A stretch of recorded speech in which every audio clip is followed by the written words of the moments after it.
Quem foi a esposa de Caim? Haveria mais pessoas além de Adão e Eva? Estas são algumas das perguntas que muitos fazem ao ler a Bíblia e seu relato sobre a origem da humanidade. Neste vídeo, vamos tentar responder a essas perguntas com base nos ensinamentos da Bíblia e na lógica. De acordo com a Bíblia, Deus criou o primeiro homem, Adão, do pó da terra, e deu-lhe vida soprando em suas narinas. Então, Deus fez Adão cair em um sono profundo e tirou uma de suas costelas para formar a primeira mulher, Eva. Deus os abençoou e disse-lhes: frutificai e multiplicai-vos, enchei a terra e sujeitai-a. Gênesis 1:28. Isso significa que Deus lhes deu a capacidade de ter filhos e povoar o mundo com seus descendentes. Assim, a Bíblia nos diz que todos os seres humanos descendem de Adão e Eva, que foram os primeiros e únicos pais da humanidade. Não há nenhuma evidência bíblica de que houvesse outra raça de seres humanos além deles, nem antes nem depois. Na verdade, a Bíblia afirma que Deus de um só fez toda a raça humana para habitar sobre toda a face da terra. Atos 17:26. Isso significa que todos os seres humanos são irmãos e compartilham a mesma origem e Criador. Mas então, como se explica a esposa de Caim? De onde ela veio? A resposta é muito simples. A esposa de Caim era sua irmã. Sim, você ouviu bem, sua irmã. E não apenas isso, mas todos os filhos de Adão e Eva se casaram entre si, com seus irmãos e irmãs. Isso pode soar estranho e até repugnante para nós hoje em dia. Mas naquela época, era a única maneira de cumprir o mandamento de Deus de frutificar e multiplicar. Além disso, naquela época não existia nenhuma lei que proibisse o casamento entre parentes próximos. Nem havia nenhum risco genético ao fazê-lo, já que o DNA de Adão e Eva era perfeito e não tinha nenhuma mutação ou defeito. A Bíblia nos diz que Adão e Eva tiveram muitos filhos e filhas, além de Caim e Abel. Por exemplo, em Gênesis 5:4, lemos que os dias de Adão, depois que gerou a Sete, foram 800 anos, e gerou filhos e filhas. Portanto, podemos deduzir que Adão e Eva tiveram pelo menos 9 filhos, e possivelmente muitos mais. Entre eles, Caim encontrou sua esposa, e com ela teve um filho chamado Enoque, a quem deu o nome de uma cidade que construiu. Gênesis 4:17. Dessa forma, a descendência de Adão e Eva é explicada e a teoria de que haveria outra raça de seres humanos além deles é destruída. Todos os seres humanos são descendentes de Adão e Eva, e, portanto, somos uma única família. Isso tem implicações muito importantes para a nossa vida, pois nos lembra que todos somos iguais perante Deus e que todos precisamos de sua graça e salvação. Até agora, sabemos que todos os seres humanos descendem de uma única raça, a de Adão e Eva, e como eles tiveram muitos filhos e filhas, incluindo a esposa de Caim. Também vimos como naquela época não havia nenhuma proibição ou problema em se casar entre irmãos e irmãs, pois era a única maneira de cumprir o plano de Deus de povoar a terra com seus filhos. Mas o que aconteceu depois? Como se desenvolveu a descendência de Adão e Eva? Quando e por que o incesto foi proibido? A Bíblia nos dá respostas a essas perguntas ao longo de seu relato. Adão e Eva tiveram 2 filhos homens mencionados por nome, Caim e Abel. Caim foi o primeiro assassino da história ao matar seu irmão Abel por ciúmes e raiva. Deus castigou Caim e o fez vagar pela terra longe de sua presença. Caim foi morar na terra de Nod, a leste do Éden, e lá se casou com sua irmã e teve um filho chamado Enoque. Caim construiu uma cidade e deu o nome dela a seu filho. De Caim descendiam muitos homens maus, como Lameque, que foi o primeiro polígamo e o segundo assassino da história. Gênesis 4:12-24. Abel, por sua vez, foi o primeiro mártir da história ao morrer por causa de sua fé e obediência a Deus. Deus aceitou sua oferta, mas rejeitou a de Caim. Abel foi um homem justo, e Deus o recompensou com a vida eterna. Não é mencionada nenhuma descendência de Abel, mas podemos supor que ele teve filhos e filhas antes de morrer, pois a Bíblia diz que todos morreram na fé. Hebreus 11:13. Adão e Eva tiveram outro filho homem, que chamaram de Sete, em lugar de Abel, que foi morto por Caim. Sete significa colocado ou designado, e foi o filho escolhido por Deus para continuar a linhagem dos justos. De Sete descendia Noé, o homem que foi salvo do dilúvio junto com sua família. De Noé descendiam Abraão, Isaque e Jacó, os pais do povo de Israel, e de Jacó descendia José, o esposo terreno de Maria. Gênesis 4, 25, 5, 32, Mateus 1, 1, 16.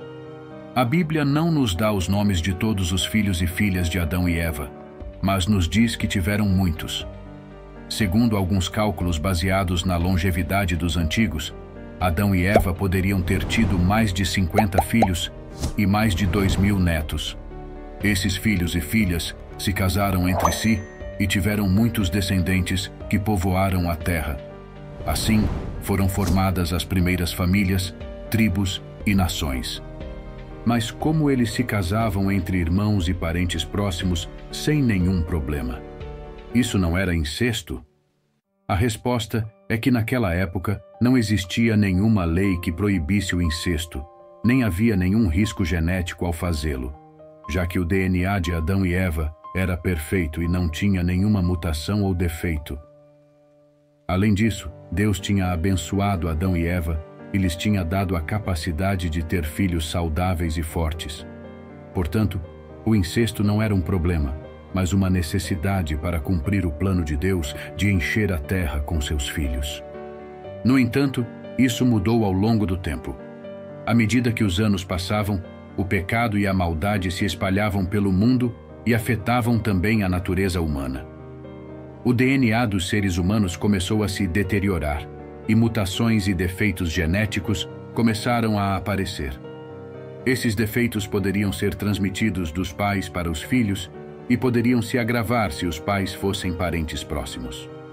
Por isso, Deus decidiu estabelecer um limite ao incesto e criar leis sobre casamentos entre parentes próximos.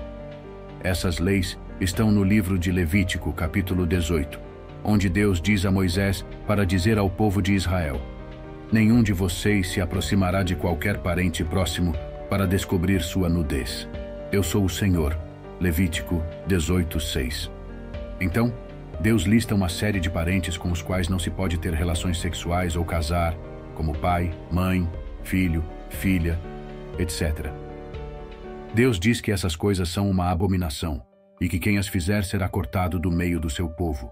Levítico 18, 7 e 30. Essas leis foram dadas para proteger a saúde e a santidade do povo de Deus e para evitar que caíssem nos costumes depravados dos povos pagãos que habitavam a terra de Canaã, aos quais Deus ia destruir por seus pecados. Essas leis também foram dadas para preservar a pureza da linha messiânica, da qual nasceria o Salvador do mundo, Jesus Cristo, o Filho de Deus. Mas o que acontece com os exemplos de casamentos entre parentes próximos que encontramos na Bíblia depois que essas leis foram dadas? Não são esses casos de incesto? A resposta é que nem todos os casos de casamentos entre parentes próximos são incesto de acordo com a definição bíblica. Há alguns casos que são permitidos por Deus e outros que são condenados por Deus. Vejamos alguns exemplos.